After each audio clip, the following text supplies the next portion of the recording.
মালা মিষ্টি দেওয়া হয়ে গেছে, খুব সুন্দর হয়েছে। তারপরে একটু দেখলাম তো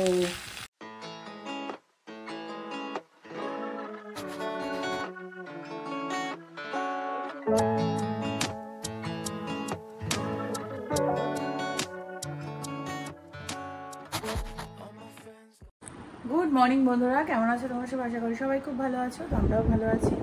আর আজকে হচ্ছে 23শে মে, আজকে হচ্ছে আমার বাবার মৃত্যুদিন। তো প্রায় 29 বছর না 30 বছর হলো। তো যাই হোক, তো আজকে তো দেবো বাবাকে, সামনে ফল মিষ্টি সাজিয়ে দেবো।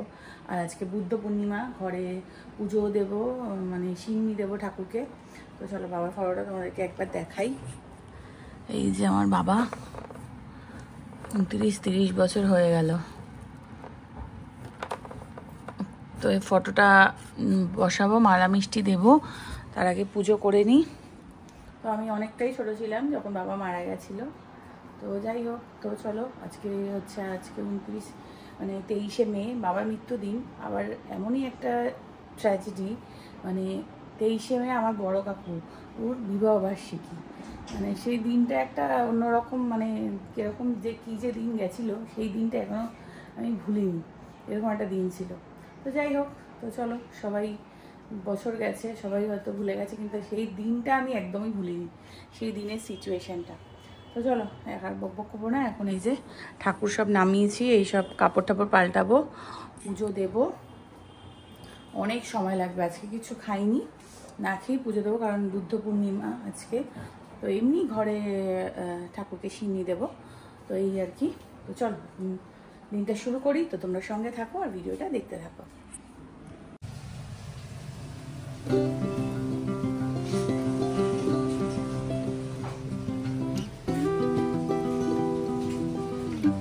ঘরের পুজোটা দেওয়া হয়ে গেল, সিন্নি দিয়েছি। আর এবার হচ্ছে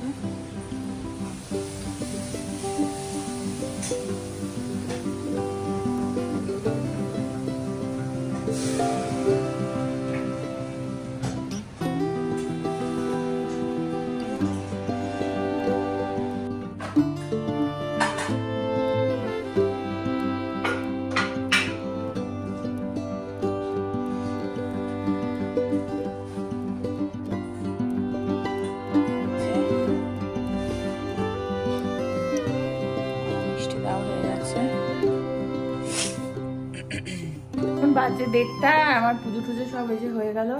খালি সিন্নিটা একটু পরে মাখবো। আর এখানে বাবাকেও দিয়ে দিয়েছি, বাবার সামনে ফুল মালা মিষ্টি। তো আর রান্নাও হয়ে গেছে, শুধু আজকে মাছের ঝোল হয়েছে, আর কারণ তরকারি আছে। তো চলো একটু পরে সিন্নিটা মাখবো। একটা নায়িকা থেকে পার্সেল এসছে, ভাবলাম হয়তো আমরা থাকবো না, তারপরে আসবে, চলে এসছে। এটা হচ্ছে makeup fixer, dewy finish makeup fixer. আর কি অর্ডার করেছিস? এটা একটা হোয়াইট কাজল, তাই তো? হোয়াইট কাজল, এটা আমার সিঁদুর কালার বড়। এই তো এরকমই তো, তুই বলি চেঞ্জ হয়েছে, এই মাস্কারাটা তো রয়েছে না, শেষ হয়ে গেছে। আর এটাই ভালো, আর এটা একটা প্রাইমার, দাম বেশি দেয় আর 2 দিনে শুকিয়ে যায়। এটা সত্যি ভালো। এই কটা জিনিস। এর আগের দিন একটা কি আসলো জানো? জানি না, এটাই তো এলো। ও আচ্ছা, সব একসাথে এসছে। আমার পুজো টুজো দিয়ে একটু শুয়েছি আর ঘুমিয়ে পড়েছি। এখন বাজে 3টে, 3:30 নাগাদ বাজে। এখন রান্নাবান্না এই বলছি, এখন খাবো। ভাত তো খাইনি, ঘুমিয়ে পড়েছিলাম। আর রান্না হয়েছে তো শুধু মাছের ঝোল ব্যাস আজকে। আর কালকের তরকারি আছে, কচু তরকারি, ওইটাই রান্না হয়েছে। চলো, তো বাজছে এখন 5:30। তো 2 কাপ চা করে নিলাম, বাট গ্রিন টি খাই, বাট গ্রিন টিটা না শেষ হয়ে গেছে, ওই জন্য লাল চাই করে নিলাম। আর আমার প্রচণ্ড মাথা যন্ত্রণা করছে। চলো, তো এখন একটু রেডি হয়ে নিয়েছি, যাবো হচ্ছে একটু আশ্রমে, দেখি খোলা আছে কিনা। মনে হয় না খোলা আছে, সবই শেষ হয়ে গেছে। বাজে অলরেডি 8টা। বিশু বেরিয়েছে একটা কাজে, ওর জন্য আরো দেরি হচ্ছে। ও বললো আমি ফোন করলে তুমি নামবে। আর মাথা যন্ত্রণা তো করছে সমানে, মাথা ঘাড় এত কেন মাথা যন্ত্রণা করে আমি বুঝি না। তো যাই হোক, এখন হচ্ছে যাবো। আর কালকে আমরা যাচ্ছি সকালে দীঘা, সকালে ওই 6:30 নাগাদ বেরোবো। তো প্যাকিং ট্যাকিং কিচ্ছু হয়নি, আমরা যাচ্ছি আর রুবিরা যাচ্ছে, মানে আমার ছোট যে বোন আছে ওরা যাচ্ছে। তো প্যাকিং ট্যাকিং কিছু করা হয়নি, তো গাড়িতেই যাব, আমাদের গাড়িতেই যাব। তো এসে সব প্যাকিং ট্যাকিং করবো। দীঘাতে আর কি প্যাকিং করবো, হালকা কিছু নেওয়া হবে।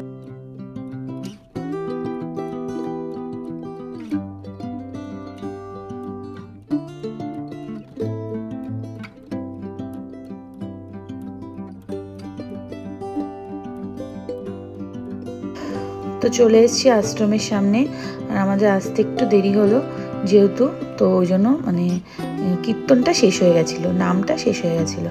আর এখানে দেখো লোকজন সব লাইন দিয়ে দাঁড়িয়ে পড়েছে সিন্নি খাওয়ার জন্য। তো গুরুদেবের সিন্নিটা এত ভালো হয় না, তো একটুখানি দেয় সেটাই যেন অমৃত লাগে। আর এইটা দেখো, এই যে গুরুদেব বসে আছেন, গুরুদেবের ফটো। আর এই আসনের ওপরে যে রূপোর এই গোল মতো দেখছো কাজ করা, এটা আমিও আজকে প্রথম দেখলাম, হয়তো কেউ দিয়েছে বা নতুন করে বানানো হয়েছে। আর চলো তোমাদেরকে গুরুদেবের শয়নকক্ষটা একটু ঘুরিয়ে দেখাই, বাইরে থেকেই দেখাচ্ছি। এই যে এখানে উনি ঘুমান, কেন ওনাকে শয়ন দেওয়া হয়। আর এই যে কাচের বাক্সটা, ওখানে ঠাকুরের ব্যবহৃত কিছু জিনিসপত্র রয়েছে। তো যখনই আসি এখানে প্রণাম করি, আর ভীষণ ভালো লাগে, মানে আশ্রমে আসলে না মনটা খুব ভালো লাগে। আর এখানে দেখেছো প্রচুর লাইন পড়ে গেছে, নিচে লোকেরা লাইন দিয়ে দাঁড়িয়ে আছে প্রসাদ খাওয়ার জন্য। তো একটু করেই প্রসাদ দেয়, সেটাই যেন অনেক অমৃত আর কি। তো যাই হোক, আমরা কিন্তু লাইনে দাঁড়িয়ে প্রসাদ পাইনি, কিন্তু প্রসাদের যে বাটিটা ওরা লাস্টে বার করে দিয়েছিল, তো সেখান থেকে বিশু জাস্ট একটুখানি হাতে করে নিয়ে ও মুখে দিয়েছে, আমাকেও মুখে দিয়েছে। মানে একদম প্রসাদ পাইনি সেটা বলা ভুল হবে, পেয়েছি অল্প, সেটাই অনেক। তো বাইরে দিয়ে একটু তোমাদেরকে দেখিয়ে দিলাম। বাড়িতে চলে আসলাম, আর রাতে তো রান্না সব করাই আছে। কালকে যেহেতু ভোরবেলা বেরোবো, তো ওই জন্য মাছের ঝোল ভাত করে রেখেছি। তো আজকে রাত্রেবেলা ভাতই খেয়ে নেবো মাছের ঝোল দিয়ে। আর তরকারিও আছে, সকালে আজকে কিছু রান্নাবান্না সেরকম হয়নি, শুধু মাছের ঝোল হয়েছে। আজকে সকাল থেকে মার শরীরটাও ভালো ছিল না, আর আমি তো সারাদিন পুজোতেই আমার সময় কেটে গেল, তো ওই জন্য আর কিছু করিনি। আর এখনও আছে রান্না, ওই হয়ে যাবে। আর এখন একটু পরে গোছগাছ করবো, আসলাম একটু বসি তারপরে। তো চলো। তো এতক্ষণ ধরে জামা কাপড় সর্টেড করছিলাম, কি নেব না নেব, মানে দুদিনের জন্য গেলে না আমার এত জামা কাপড় হয়ে যায়, সব আবার রিটার্ন চলে আসে। তো সেগুলোই দেখছিলাম, এই যে এখানে কিছু রেখেছি, আর ব্যাগগুলোকেও বার করলাম। এবারে নেব, দেখি কে কোনটায় নেয়। আর জিয়া বিশু একটা পিঠের ব্যাগে নেবে, আমার মনে হয় এটাই হয়ে যাবে, আর জিয়া তো এটাই নেবে বললো।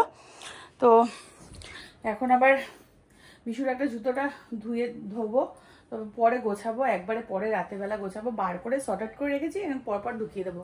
তো এখন জুতোটাকে ধুয়ে দিই। এখন বানাবো এই যে পাস্তা, কালকে কতগুলো পাস্তা সেদ্ধ করা ছিল, তো এই পাস্তাগুলো এখন বানাবো। এই যে শুধু পেঁয়াজ রসুন আর ডিম আর ক্যাপসিকাম দিয়ে বানাবো। তো বানাবো, যদি জিয়া খায় তো খাবে, নাহলে কালকে সকালবেলা নিয়ে চলে যাব, গাড়িতে রাস্তায় খেয়ে নেবো।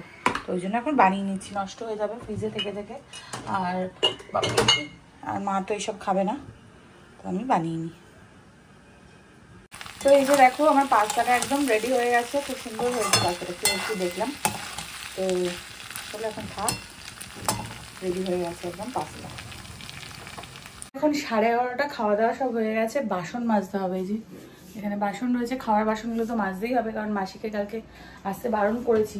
আর এই এঁঠো বাসন টাসন রেখে বেরোবো না, ওই জন্য বাসনগুলো মেজে তারপরে শুতে যাব। আমার তো গোছানো হয়ে গেছে কমপ্লিট, শুধু একটুখানি সাজার জিনিসগুলো নেব, মানে মুখে ক্রিম ট্রিমগুলো নেবো, ব্যাস। তো বাসনটা আগে মেজে নিই, তাহলে আমার একটা বড় কাজ হয়ে যাবে সব।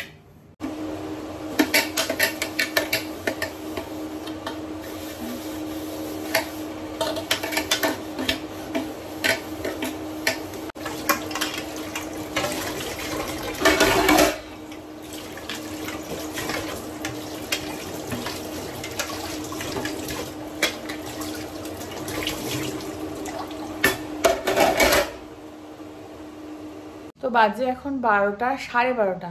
তো সব কাজকর্ম হলো, জিয়াকেও লাস্ট ফিনিশিং আমাকে গুছিয়ে দিতে হলো, বিশুরও গোছালাম, সবার গোছালাম। এখন আমি যাব শুতে, ফাইনালি সব গোছানো হলো।